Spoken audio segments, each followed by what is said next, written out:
going on? I just wanted to show and share my opinion of Polaris Sportsman 850. This is the SP model. I mean, it's got power steering. But I figured there's a lot of reviews out there, and I tell you, there's a lot of bad reviews out there. People saying they have all kinds of problems. I've had a lot of ATVs in my life, and this is a pretty dang good one. I haven't had any problems besides the starter went out on it while it was under warranty, and Polaris, they fixed that under warranty. But there ain't that many problems with this ATV. I'll tell you, it's got good storage compartments. Open the front up here. You got all kinds of room for storage up here.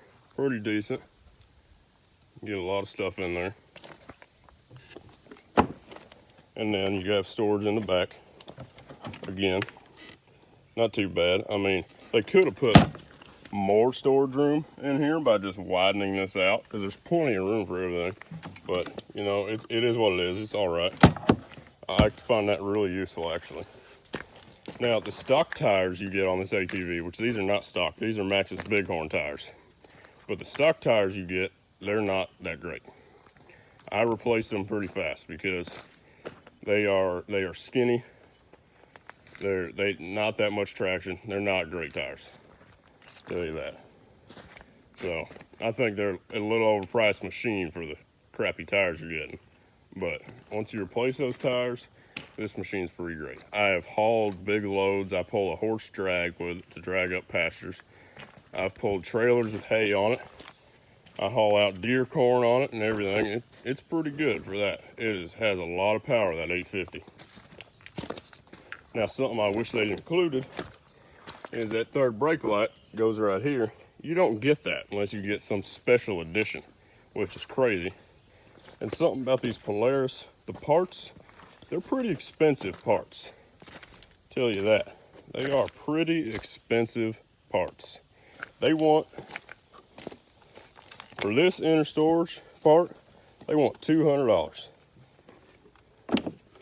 For oil change kit and all that, which you're better off buying one yourself and just getting the right oil, they want like $100. It's crazy price for these machines, but they do last a long time. I have 1,200 miles on this one, so I've just given my review, a 1,200 mile review on it, and it's been pretty good. It has been pretty good. You got, that's just a headlight fan running. You got 2-wheel drive, 4-wheel drive, you got hill descent mode. I got my winch hooked up right here, but that's not factory. You got headlights here, got your 2 beams, pretty bright. Well, the ones I put in are bright. The stock headlights, they're not that bright. I replaced those. And then you turn this on, you got your high beam there. Again, not that bright. I replaced it. But it's pretty nice when you're turning. And also, this power steering model, I heard people said, oh, they got problems, they got problems. I haven't had any problems with the power steering at all. And it turns so easy. I'm on rock right here, and it turns so easy. Power steering is super nice. And this headlight, it turns wherever you're looking. So it makes it pretty cool when you're driving around at night. You can see everything around you. But open up the seat here, you lift and then you slide back. It comes out. Got your air filter right here on the seat, easy to change.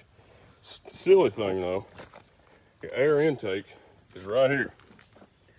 Every bug and seed and piece of grass you're going through ends up in that, ends up on your air filter. So I mean, I would have relocated that somewhere else. Now it's got a 5.25 gallon gas tank, which I'm getting about 75 miles before it's reading E. And then I have about another 15 miles till I run out. That's just, I'm guessing. It's gone about 10, probably have about 15 in there. I put a hitch on here, tow a lot of stuff with it. But another stupid thing, This is like a 1 1/4, 1.5 inch hitch, something like that. I don't know why they didn't just put a 2-inch hitch receiver on here. It would have been so much better. Would have been much better to put a 2-inch hitch on there. You got to go out, you got to search for these little ATV hitches, put one in there. It's just silly. Should have put a 2-inch on there. You got a bunch of grease points, about 16 of them on this ATV. Like 8 in the back, something maybe 8 in the front. Some of them are up in here pretty good.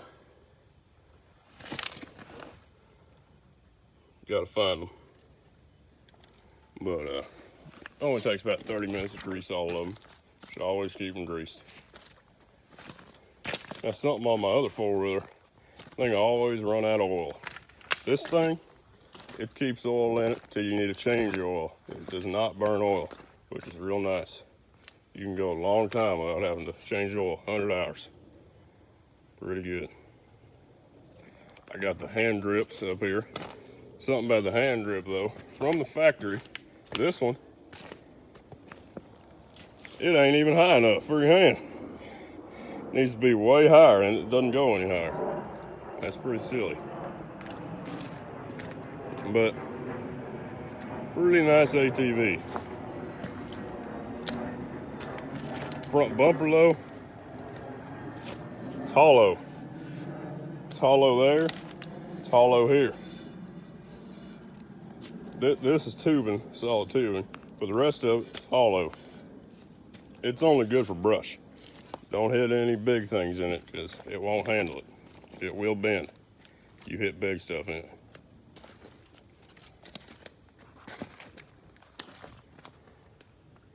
But pretty good ATV, I'll tell you. Another silly thing. This radiator up in here. Can't see too good right now, but the way it's angled, all kinds of seeds and stuff go through here and they end up in your radiator. So every once in a while, you got to get a vacuum cleaner. You got to clean that thing out so you make sure nothing overheats or anything. I haven't had it overheat because I've kept it clean. Got to keep it clean. So that, I probably would have moved the radiator somewhere else, but from the factory, that's where it is. A lot of stuff gets in it. A lot of stuff gets in it. But another thing here, probably want to upgrade. I haven't upgraded yet. This is plastic. Your throttle, that's plastic. Most ATVs, that's metal. I don't know why that's plastic. That's pretty skimpy if you ask me. Definitely would have not made that plastic. And everything comes off here, gets in your cup holder. If they included some kind of cup holder cover, that'd be nice, because when you're not using the cup holder, everything goes in it. All the mud and brush. Another thing, this ATV is a nightmare to wash. You have to get in every one of these little crannies and clean it out. It is an absolute pain to wash.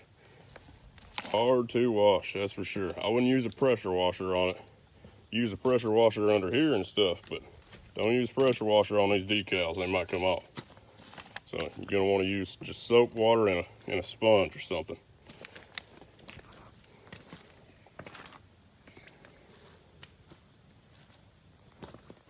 There's some fluid changes you gotta do on this ATV. Your back diff, you gotta change that after 100 hours. Your transmission fluid, get that from underneath. You gotta change that after 100 hours. Front diff fluid, gotta change that after 100 hours. Oil, of course, change that after 100 hours. This ATV also has coolant here. A couple ATVs I got, they don't have coolant, they're oil cooled. This one is liquid cooled. Big old tree just fell.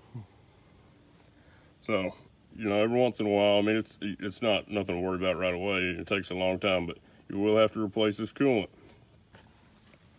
And that comes with an adjustable shock wrench. You can adjust your shocks. I haven't done that. I don't know what it does, but it stiffens them up, I guess. You can do that if that's something you prefer to do. I added, because it just wasn't bright enough for me without it, I added a rigid 10-inch light bar up here on the bumper. That thing, that's crazy bright. Definitely worth it. But pretty nice ATV. I'll tell you, if you were thinking about buying one, just buy one and try it out. There's not as many problems as they say there is with them. At least I haven't experienced that. So if you're looking to get one, pick one up. You don't like it, sell it. They got good resale value as of right now. You know, that's what I would do. All right, thanks for watching. Bye. You can change the color of your gauge cluster here to red or blue. And this here reverse thing, when you're in reverse, you click this and then you start reversing. If there's some problem and you need to go really fast in reverse, you go ahead and click that. But if you're in high, you use it to change the cluster. You have 2 trip modes you can set, see how far you're going. You got your volts, engine. I don't know what the hell that is. I have no idea what it does. I had to look in the manual. You got your trip time, how long your cluster's been on for. Engine, Fahrenheit, 160 degrees. Your RPM, miles per hour. You can go ahead, you can go in here, you can change all this around, move stuff around. Pretty nifty. Got your gas mileage and everything, which mode you're in.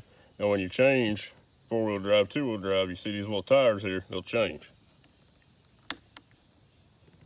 See that? Put it in hill descent, changes. Pretty nifty. Got a clock. I use that all the time. That's pretty nice to have. That's for sure. You got your 12-volt phone charging thing here. That's pretty nifty too.